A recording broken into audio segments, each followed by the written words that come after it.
there's one particular poker demon that's haunted me my entire poker life. The other day I was playing on stream, I was unfocused, I wasn't playing well, I was rusty, and the demon resurfaced and caused me to play like a moron in one key spot. I'm going to show you that spot at the end of today's video. First though, let's go over some cool hands I played in my morning session. I'm going to show you some cool non-conventional plays that I actually took that you may never think of, and I'm going to show you why I think they're good. And yeah, let's get right into it. Quick announcement though, the orange wall is gone because we are temporarily downstairs. Don't worry, it is coming back when the building work is finished, so we will be on brand again very soon. And secondly, the subscription service at Carrot Corner will be dropping now. We have an official date, and that date is March 1st. You're going to be able to subscribe to a video library and get content from not just me, but all of our professional poker players and coaches over at Carrot Corner. So you have that to look forward to. More details on that to come. All right, let's get to the video, guys.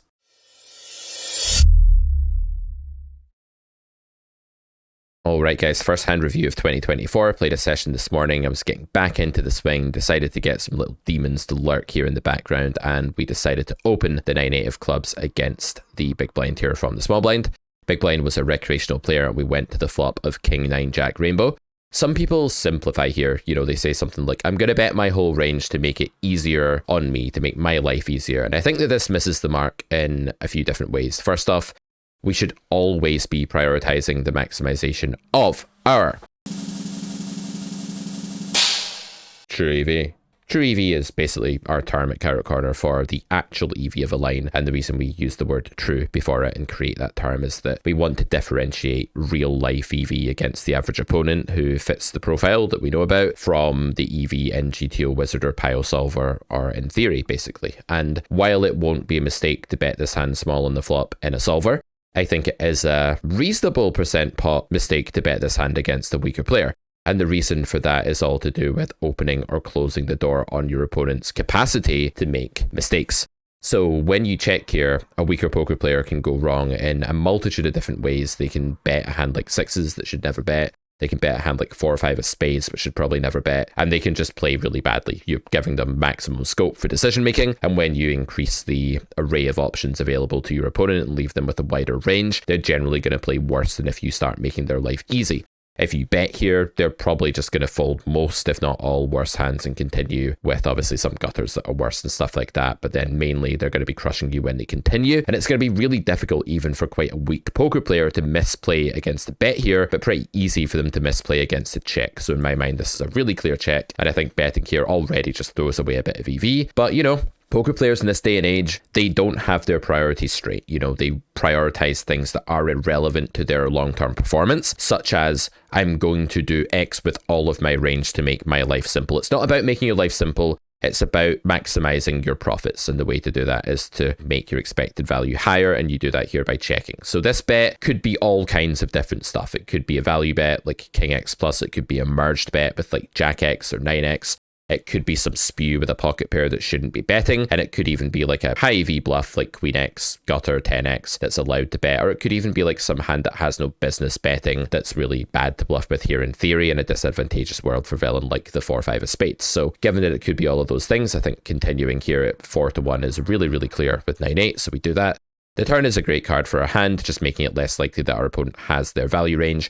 When your opponent starts off with a very, very wide base range that you have not filtered one iota because you've basically said, hey, take the whole plethora of hands you got here with and try and make some sort of sensible strategy out of it, and you know your opponent's the fish, you know, you're going to cause them to go wrong in a lot of different ways. And the thing is that for half pot here, they need to not be bluffing all that often. The theoretical standpoint here mathematically is that we need 25% equity to continue, and therefore the majority of their range here should be value bets. Now their bluffs do have some equity, so it doesn't have to be like a 75-25 value to bluff ratio, but the bulk of their range needs to be value here, and I think that's highly unlikely. While there might still be some bizarre merges like Ace 9 or Jack 8 here that beat us, we're also just going to be running into like a Queen X, 10X or nonsense hand really, really often, just based on how wide the base range is here for villain and how badly recreational players construct in wide range spots. So because of that, we've opened the door for them to make some really big blunders here throughout this hand. So we call again. I think this is clear. And then on the Ace River, it gets a bit murkier. The ace is a problem in a few ways. One, villain has just hit a random ace sometimes now, like regardless of what theory says the bluff should be. Fish will just bet the flop with ace 5 and then the turn sometimes, so no doubt they hit the ace at some frequency, and that sucks for us and it causes our equity to go down. However, we thought they were over bluffing the flop and the turn probably because they started so wide and we left their range so wide and they're giving us such good pot odds. So here on the river, they really do need to have closer to that 75-25 ratio of value bets to bluffs. And because I don't think they have a king very often for the sizing scheme on the flop or the turn, like the small bet on the flop and then half pot on the turn, not too typical of a king. I'm just discounting that a lot. And because we know that sizes like half pot, 40% pot, 60% pot are really overbluff, we know that from grade E of the Carrot Poker School, the very powerful mass data-driven course. Check it out at Carrot Corner. Grab the full scholarship if you want to get that, along with the theoretical grades, and save 700 quid. Quid means pounds, by the way. That's the currency in the UK. No, it's not the same as dollars. No, it's not euros either. No, Scotland's not part of England. God, guys, how do I have to explain these things over and over to you? You got to learn your geography, really. Anyway, back to the hand. I think when we face this bet, even though our absolute hand strength is low and it looks dismal and we can imagine losing to an ace or a king or a straight here or whatever, villain's just going to be over bluffing. They're going to be bluffing more than 25% of the time because we opened the door to that in a really wide range configuration. And this is a really clear call. Yes, we feel silly when they roll over ace 3, but there's no way that you should ever fold here. When you've taken grade E, you will never fold here ever again. And you can see how important it is to actually start by checking the flop when you know your opponent's recreational, because you allow them to make mistakes. And in the real world, that's worth just so much more EV than any bullshit about blockers or frequencies or strategy or making your life simple or anything that you'd be inclined to care about if you're from the copy a solver school of poker, which, you know, we're not. Well, we talk about solvers a lot and we use them in the Carrot Poker School. We encourage free thinking and deviation at all times. In this hand, we have King Queen offsuit. We are in the big blind and it goes open from under the gun. We make the call. 3 bets not totally unreasonable here either, but it's going to be a hand that mostly calls in this configuration because you don't want to be 3-betting random offsuit block broadways like this at really high frequencies. You don't really have the value combos to support that. So that's a more theoretical kind of idea, but I think this may have been a reg. I don't quite remember. Maybe it'll come back to me during the hand. Yeah, this was a reg. 9-8 deuce 7. This is a board that doesn't, I wouldn't say it like massively favors our range, right? But there's a few things that people say here and they're misleading. And I want to get to the bottom of them. So one claim that people make here is this card and this texture is better for our range than villains. And that's probably true in the sense that we connect more with these middling low cards than villain does. One thing we should be a little bit conscious of, though, is that when we peel the big blind and villain opens under the gun, the starting configuration is so much better for the opponent at this point in the hand that even if a board is better for our range, and that may swing the EV, it may not neutralize it all the way to the point where we actually have the EV advantage range versus range. It might just bring it closer to neutral. So this flop is, you could say, easier for us to connect with than villain, but it's still a favorable world for villain's range being in position with a much stronger pre-flop range. There's a difference between saying that a board swings the EV in your direction, meaning towards you more than it was originally, and then saying that it actually gives you an EV advantage. And I think if we're careful to make that distinction, board reading and range versus range thinking will start to make a whole lot more sense. Anyway, so here I do think that the third intermediate card that brings a bunch of straight draws and straights is going to be massively equity boosting for our range and bad for the opponent. That said, I don't think we have an enormous advantage here, but I do think it's a spot where we're allowed to bluff quite freely.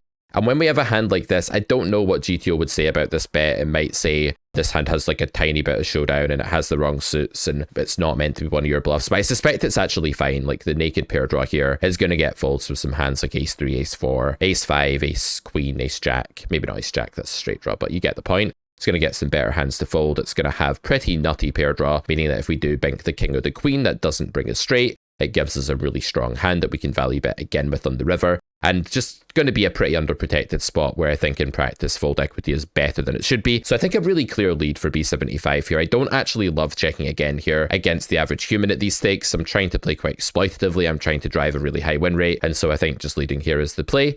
Villain calls, we river the queen. Clearly we have a value bettable hand now that's coming in at quite a lot of equity. I'd imagine our equity here is in the 80s, like 82, 83%, something like that. You can look up your solvers. Let me know in the comments, as you guys love to do, and I'll check that out and see how close I was with that estimate.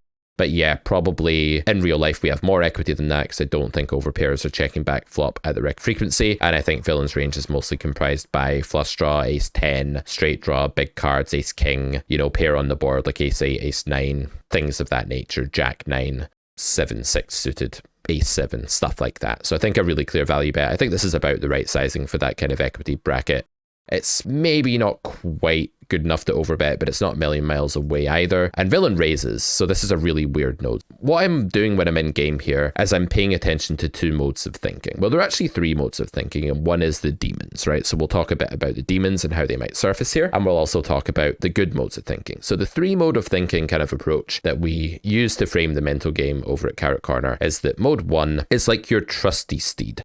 Mode 1 is your intuition. It's based on months or years of experience, depending how long you've been playing. The longer you've been playing and the better you've become at poker, the more honed and chiseled your intuitions are going to be, and the more accurate the verdicts that they are going to return. There's a philosophical theory called reliabilism, which is as part of epistemology, the theory of knowledge. And reliabilism is basically the idea that if we know that a certain mechanism for obtaining knowledge is generally reliable, then we can assume that it justifies something as falling under the umbrella of knowledge, or something like that, that we can say that we know something if and only if it's derived from a very highly reliable mechanism in general. So if my eyesight is usually reliable and I look at that mug on my desk there and I say that's a mug, I can say I know that's a mug because of the reliable mechanism that was used to obtain that. And intuition in poker is a really reliable mechanism when it's functioning well and when it's not being obscured by demons. So my intuition here said, what? Really? What are you saying you have? Your value range is so sparse. You know, what's this all about? Like, what the fuck, man? That was my intuition. Okay. Mode 2 is the demons. So mode 2 sometimes poses as mode 1. So mode 2 will say something like, oh, well, I really just want to fold because I've lost a lot of money today, or better safe than sorry. Or maybe it'll say something the other direction, like, I really need to win this pot to feel okay. It's desire driven, it's fear driven. It's basically the lizard brain pulling you towards an emotional or kind of sometimes a dopamine sort of mechanism where we want to maximize the pleasure that we could potentially feel in the immediate future, so we don't want to fold. More on this later. I've suffered from a form of that, as illustrated by the final hand of this video, where the demons really got me on stream the other day. So mode 2 thinking has an agenda. It's kind of coercive. It's trying to achieve something. If you look at all these horrible monster faces in the background here, they're mode 2 demons. They're basically coming up with a non-EV, non-rational, desire-based reason to make you want to do something that maybe you should do, maybe you shouldn't do, but you certainly shouldn't do it just because the demons are telling you to, right? This is a really creepy background, actually. The more I look at this, the more it's kind of just unsettling. That's AI for you, though. Very unsettling, very good at horror and unsettling, creepy shit. So my mode 2 here was kind of silent because I was playing well this morning, so my mode 2 was not there at all. Had I been playing badly and had I opened the door to the demons and, you know, had I done some kind of Ouija board in my head and let the demons infiltrate my psyche here, they would have been saying call because you can't afford to be bluffed. You don't want to fold to this bozo. You don't want to let this pot go. I'm paranoid that I'm being bullied. Something like that. That's probably what the demons would be saying here. Maybe your demons would say something different. Let me know what they would say. That's mode 2, is demon mode. Mode 3 is all about more fleshed out, conscious, explicit, rational thought. So I then began theorizing about my opponent's range. My mode 3 kicked in. So my mode 1 said, you should call because this just reps too few value combos. It's like, I don't believe it. That was my mode 1. It was a genuine intuition based on experience. My mode 2 was silent because the demons were kept at bay for now. And mode 3 basically came on and said, okay, he's repping an overpair that's slow played, some rivered 2-pair like Queen 9, or some kind of like Ace Queen that's going for thin value. It's not a lot of value combos here that are being repped, and therefore I just think it would be really easy to overbluff. My mode 3 also said, this is a weird spot for someone to try to bluff you in. However, I just think it's still overbluffed because of how few value combos there are, and also because like I need hardly any equity here. Villain's raised like half pot here. The way to see this is that had he called 9, the pot would have become like 30, and then he's only made it like another, what's that, 16 to me. So 16 into 30 is roughly half pot. So I need just a bit more than 25%, says their cheat sheet, 26% equity to make this call. So pretty easy call, I think, all of that considered, but it's important to understand how mode 1, mode 2, and mode 3 thinking fit into this. The other point we should probably make while in mode 3, the rational mode, is that there's quite a lot of ace jack, ace 10, king 10, king jack type combos that just check back flop a lot, call turn a lot. They are abundant in what we call the landing range in Carrot Corner, like they arrive on the river really, really frequently, and so not many of them have to be bluff raised before villain is really over bluffing, especially given there aren't that many value combos here. We should finalize here by saying that villain has the offsuit variants of these hands, which just makes them even more combinatorically abundant. So whenever someone can have king jack off as well as king jack suited, they have way, way more candidates that they can bluff with than if they just had the suited variant. Okay, ace 3 of diamonds here. Opened by the hijack and we decide to peel. Ace 5-8 rainbow, villain bets big on the flop, we call. This was another weaker player, the clue is the stack size, but we also knew that based on other things.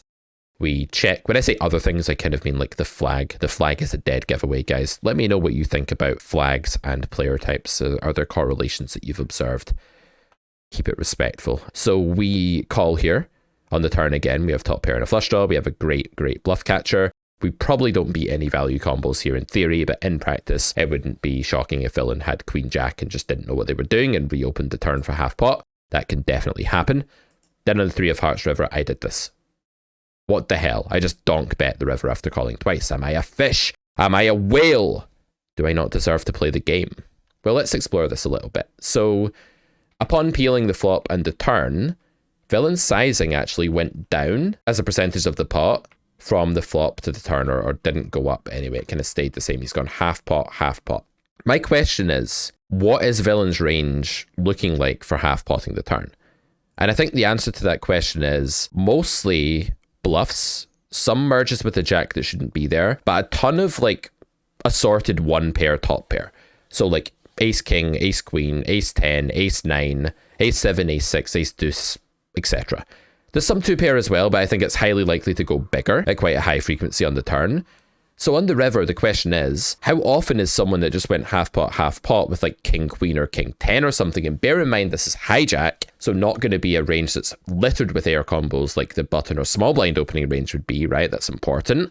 How often is hijack tripling the river here as a bluff?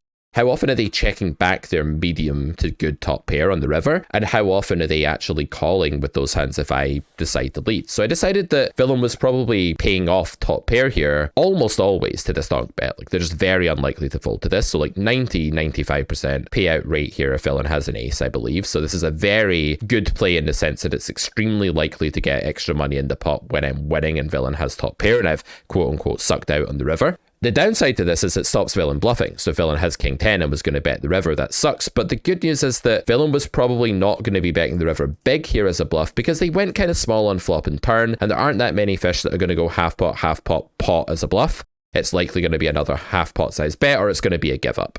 So I think on balance, I actually like this play. It's super non-standard. You should never do this in theory. It's just not a good play in game theory at all because your opponent's got this polarized range that should value bet ace queen and ace king again anyway. Shouldn't have bet the turn with too much bad ace x or ever with the jack, and should be triple barreling. But because I think three things are true: one, I don't think people will triple very big here or very often, having taken this flop and turn line. Secondly, I think they will bet the turn with the jack sometimes because they're bad, and with a bad ace like way more often than they should because they're not properly polarized. And thirdly, I don't think they'll ever fold like an ace on the river or anything like that to this line. So I think overall, this makes a ton of sense as an exploit, and it's worth keeping your mind open to this sort of thing. Villain calls with ace king. That's a hand that probably would have value bet anyway, so it's not a huge steal. But there are many hands like ace 10, ace 9, king jack that merge turn, etc. that wouldn't value bet anyway, that would just check back after half pot and turn, that are paying off on river. And that's what you have to weigh up. You have to weigh that up against how often you think you're being bluffed and how sad it is to deprive villain of the opportunity to bluff you. 9-8 of hearts. This one is borderline dicey, could be perceived as spew. I think it's maybe okay, but let's review it. I'm on the button, I cold call here. GTO charts are basically stupid. Like, they give you an outline, but they don't tell you the actual EV of your play. And if you play around in a program like Simple Preflop, or you look at a program that actually solves preflop, you can see that while 9-8 suited is not normally a call here, the EV of calling it is very close to break even. The reason we don't call it in a GTO chart is that it would constitute a departure from equilibrium, and it would mean that your opponents can start attacking you a lot more. You have an indefensible range now, etc. But a lot of that stuff just simply doesn't matter in the real world. What does matter in the real world is that this could be a recreational player. This is a recreational player. I perceive myself to have a skill edge as long as the demons are at bay here, and they were this morning. So Remember, we're showing you a hand in a minute with the demons. We're out having a party on the streets of my neural pathways and ruining all of my thoughts. So we're going to look at that in just a minute. It's coming. My shame and embarrassment is coming. This hand could also be shameful. We peel half pot here. So again, this is a weaker player, right? This is a range check in GTO. If you get cold called by the button here in your hijack, you should never be betting Jack 7-8. Don't believe me, look it up. That's going to be a check. This range is too strong. It has position, etc. But villain bets because they're just not a good poker player, because it's GG 100 and that's what happens. And that's why I'm trying to beat this pool for big clip. And then they bet turn. Not so happy here. This was a really snap turn bet as well. So I was kind of like, okay, this is unlikely to be like the nuts, but it's going to be a ton of like ace, jack, king, jack, aces, kings, queens, some bluffs. I think probably we have another call in position though, but folding here wouldn't be awful, but I think it's a call. And then villain like downsizes the river and I jam. Now, the idea behind the jam here is that villain's sizing scheme is making it look very unlikely that he has a set plus or two pair, right? Because if you've been betting kind of big on the turn with a set, I don't think you suddenly start downsizing your bet on the river very often. It could happen, but it's extremely rare. So I'm not saying it's impossible. The villain has sevens or jacks or something here, but we block eights and it's unlikely that they would use this river sizing scheme. So while those combos are already very few base combos, they become even less likely they're getting kind of shredded into even more little pieces here when villain picks the sizing. So what does villain have? Well, they have some bluffs. They have like ace 10, they have like ace 9, ace king, ace 5, stuff like this sometimes. And we do win by calling against those, but we also win by jamming against those. So it doesn't really matter what we do when villain is bluffing, as long as we don't fold. And when villain is value betting, I think they have a lot of king, queen, ace, queen, kings, aces, that sort of thing. Ace, jack, maybe, that's going for thin value, something like that. And I just think against jam, they're going to have a really hard time. Now, jam is expensive. You know, you're risking 100, basically 100, right? That's villain's stack to win a pot that's about 50. So you can work that out really easily. You need like 66% fold equity. In game, I deemed I had like more than that. I thought this would work like close to 3/4 of the time, maybe 70%, something like that. I did think it was close. I didn't think it was like a clear, like works 80% of the time or 90% fist pump spot. 'Cause sometimes I do just get called by a stationary overpair or I run into something massive that just happened to play this way. But overall, I like this play. Villain snapped me. Villain had the top of their range. They had pocket sevens, which can happen, as I say. But this is pretty unlucky. You don't want to start shutting down all of your bluffing here. If you let the demons speak in a spot like this, just after you've been snapped by sevens, they'll say something like, oh, you're an idiot. How stupid of you. Of course, villain had a set. You should have known. You should never have done that, you absolute spew monkey. But in real life, this will work, I think, more often than it needs to, and it'll be an okay play. Pocket queens. This is the hand. This is the hand where the demons came out to play. This was not this morning where I was playing quite well. It was the other day where I was harassed and I'd started my stream. The builder was bothering me with questions about the house, which is a massive project. And yeah, I felt a bit stressed out. And to be honest, I was the most unfocused I've been in poker ever, possibly for the last like few years. It was probably like the worst I've played in a long time. I ended up just like cutting the stream and saying, guys, my brain is not working. I'm sorry. I'm going to come back and stream again for you when I can actually think clearly. So we end up opening, getting 3-bet big, already an indication that this is a recreational player. 9 is not a good sizing here. You have 3 people behind, you're using a linear range usually, you're entering the pot as a 3-bet as your main primary kind of action, and so you have a kind of mergy thin value ridden range that's full of like 10s and jacks and ace jack suited and ace queen off and stuff like that. So you don't really want to make this so expensive against an uncapped range with 3 uncapped ranges behind you. So that's the theory. You want to go a bit smaller. We 4-bet here, which I think is fine. I think the play here is to 4-bet and then assess the EV. Well, probably fold to this. I think the play is now to fold, right? But the 4-bet can be good here, even if we're not going to stack off, because if we think this is under jammed, which I do, I don't think there's much jam going on here apart from like an uber premium range. And if we think that villain basically just has aces and kings really frequently here with a little bit of ace king, basically, that's ace king suited sometimes.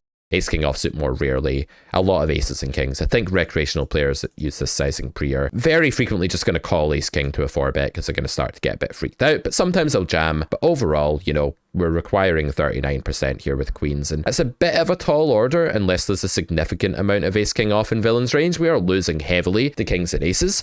So we need to be a bit careful here. I think this is a fold. If we look at this in a GTO chart, not because we want to copy that chart, but just for comparison, it looks like this. And queens is already an indifferent call. And this is at 100 big blind stack depth rather than like 130 or whatever it was. And this is against a reg that can actually 3-bet a bit lighter in the first place. What are they meant to be jamming? Let's take a quick look at that. So, okay, ace king suited always, and they're meant to slow play aces most of the time. So this is just absolutely like the nail in the coffin. The fact that aces is meant to just flat your 4-bet, like, 80% of the time or 75% of the time, but it's actually going to jam way more than that in the hands of a recreational player, is absolutely fatal. This is a really, really bad call off with queens that I made here. It's heavily losing, and you shouldn't make it. And the worst part is, or maybe actually the most useful educational part of this mental game wise, is that I knew this call was losing, but I made it anyway, because the conversation in my head was overrun with mode 2. The demons had come out to play, and their chatter was so loud, the cacophony of demon chatter just drowned out all of the mode 1 and mode 3 thoughts. My mode 1 here kicked in. Mode 1 is usually the first thing to kick in. It usually kicks in before the mode 2 demon thinking, because the demon thinking needs a bit of time to charge up. So what you'll notice when you're in a hand of poker is your mode 1 will kick in and give you an initial, authentic, true impression right off the bat. And that might be good, it might be bad. It depends on your level of skill, experience, and how well you know the spot and how well you're functioning on that given day. But here, my mode 1 went, okay, clear fold. This is just bad. This is a bad, bad spot. You're in really bad shape with queens. You can 4-bet fold this in GTO. This is even worse in real life. It's way worse, actually. It's a clear fold. My mode 2 then kicked in and went, and then it said, well, actually, Pete, you can't fold in front of all of these people because you'll look like a bozo and you'll look like a weak male. You'll look like a beta. And then the alphas will take all of your women's and they'll take all of your foods and breads and fruits and veggies, and they'll eat all them's veggies, and then you're going to be malnourished and you're going to die. So that was one of its arguments for sure. It didn't actually say that explicitly, but that was the tone, trust me. I identified it. Another thing my mode 2 said was, well, this is GG and there are some stupid fish that have ace queen here. And it's like, yeah, that can happen. Sure, ace queen is a hand you'll run into here, but it's super infrequent. It's so infrequent that you can basically ignore it. You can essentially ignore ace queen because it's so rare. You also block it heavily. But like for villain having 10s here, yes, there is a tilted whale in the pool that's jamming 10s here, but he is like 3% of the pool or something like that, and he doesn't even always do it when he has 10s. So just a very, very bad mode 2 demon-ridden thought process here. And when I called, I was just like, my third thought was, and this was a complete excuse, this is something I call pseudo-logic in my book, Poker Therapy. It kind of went, well, in GTO, it can't be too horrible. So yeah, well, we've got to call some of the time. And it was this nonsense. Like, I think we all know by now, if you watch this channel, you're a regular consumer of this content, you know full well by now that all of these thought processes that go on about you'll be exploited if you don't do X some of the time are normally just dog shit. I think we all know that, but I still let that sway me. I was about to fold. The demons were chattering. My mode 1 and mode 3 were valiantly trying to fight back.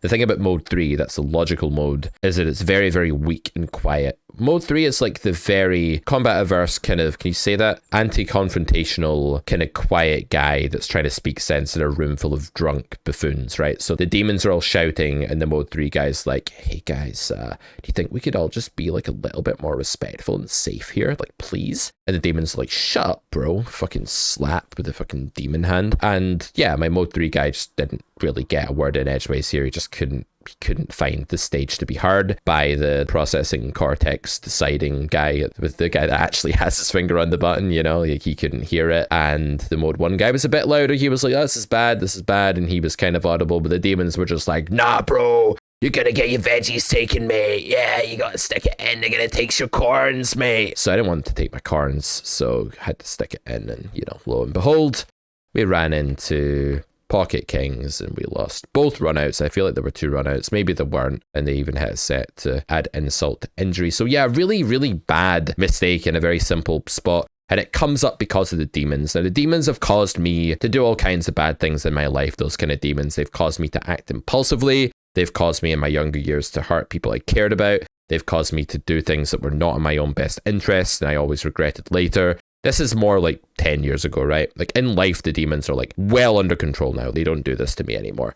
In poker, because poker is like a game and it's a safer environment to do dumb stuff to yourself, like you fuck up in poker, you might lose a stack. You fuck up in life, you might like lose your wife, or you might like walk in front of a car. So the stakes of poker are somewhat lower than the stakes of life. So the demons sometimes are allowed to come back out to play in poker. Do you guys have experiences with these kind of demons that make you not fold even though you know that you should? Like, I was so mad at the demons once. I called off a stack and then lost, and I knew I should have folded. I was about 23 years of age, and I got my fist, and I just went smash, and I hit myself in the face with my fist, and I think that's called punching yourself in the face, and it really kind of hurt, you know. I got myself right in the jaw, and I closed down the poker client, and I felt like an absolute insane person. I felt like absolutely unhinged and off the rails, and I was at that time, I guess. And that's an example of when the demons were like fully unpoliced. Like when I did this, I was more understanding that this was a rare time where I was really vulnerable. I'd done the Ouija board, I'd opened the portal to hell, the demons had started to spill in, I hadn't closed it in time,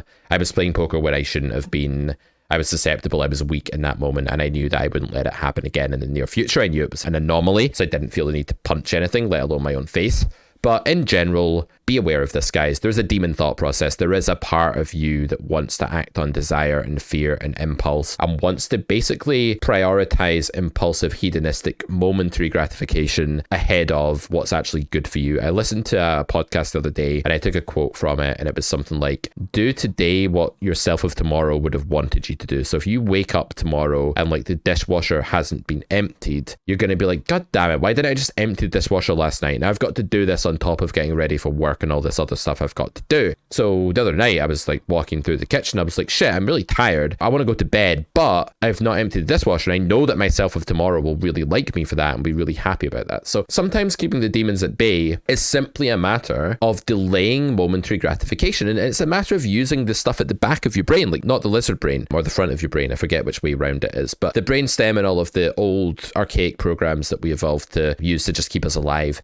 They function when our more advanced, sophisticated modern mechanisms aren't functioning so well. And when we're tired, we lack the willpower to stop those areas from running the show. So when you're tired, stressed, anxious, just not in the right frame of mind to play poker, the demons will be frolicking about there, and there's not much you can do about it if you're in a depleted state. So my advice would be, if you log on, you play a session, the demons are out to play, you can feel them all chattering every time you're in a hand, you lose a stack and they start shouting. Use whatever the hell is left of that willpower to get off that table and come back later when you're actually recharged and when they're back in their stupid little evil demon boxes.